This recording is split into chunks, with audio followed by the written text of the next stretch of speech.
Ah, Gandalf, vous étiez là? Je parlais de vous il y a peu, figurez-vous. Je ne suis jamais bien loin, mon ami. Vous le savez, un magicien n'est jamais en retard, ni en avance d'ailleurs. Il arrive précisément quand il le veut. Comme vous le savez, je suis peintre, mais je suis également auteur. De l'écriture de contes et de scénarios de jeux de rôle, c'est encore une histoire de passion qui m'a amené à écrire un roman sur le thème de l'Irlande ancienne, une sorte d'hymne à la nature entre héros et sorcières. Les contes de Branir le Barde, sorti en juillet 2017, le premier tome intitulé Le Grand Doré, du nom d'un sanglier mythique, se poursuit et trouve son dénouement dans un second tome, Les Enfants d'Ariane Trahe, sorti en juin 2018. Le fil d'Ariane de ce récit truffé de rappels et figures mythologiques est un hymne à la nature, à sa magie et à sa conservation. Car c'est non seulement la forêt plus vivante que jamais, mais la nature sous toutes ses formes qui va servir de décor et de guide aux héros de l'histoire, et les aider presque à leur insu dans l'évolution et l'accomplissement de leur personnalité pour les mener finalement à la réalisation de leur mission commune, celle de sauver la nature.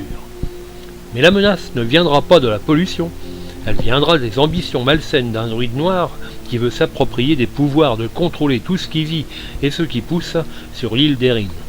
Les héros arriveront-ils à l'en empêcher? Il faudra lire le second tome, Les Enfants d'Ariane Trahe, pour le savoir.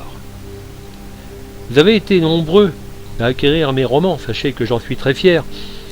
Dans la lignée des contes de Gandalf, j'ai décidé d'illustrer mon premier conte, Barry Kerwin et le dragon.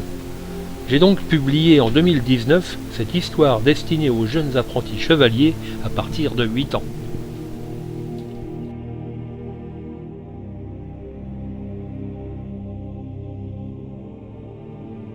Si ma peinture évolue entre imaginaire et poésie, c'est parce qu'elle naît sur un lit fertile d'inspiration, ce qu'en anglais on nommerait un background. En 2019, j'ai publié un recueil de prose et poésie, La nature des mots, suivi de près en ce début 2020 par un second, La couleur des mots.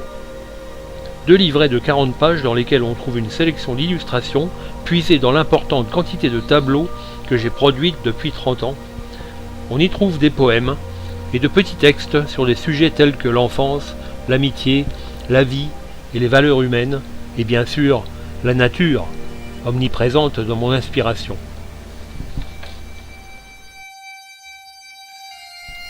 Parmi les questions qui me sont posées le plus souvent, pourquoi l'Écosse et l'Irlande reviennent toujours dans vos peintures et vos récits? Eh bien, je crois que la raison est que depuis toujours je me suis senti une âme gaélique. J'ai dû être fabriqué avec les racines d'un trèfle et d'un chardon. L'Irlande et l'Écosse sont 2 sœurs qui furent marquées du sceau du mystère et de la magie. Elles vivront éternellement parce que l'âme gaélique a été trempée dans une fontaine des bois où des fées venaient se baigner.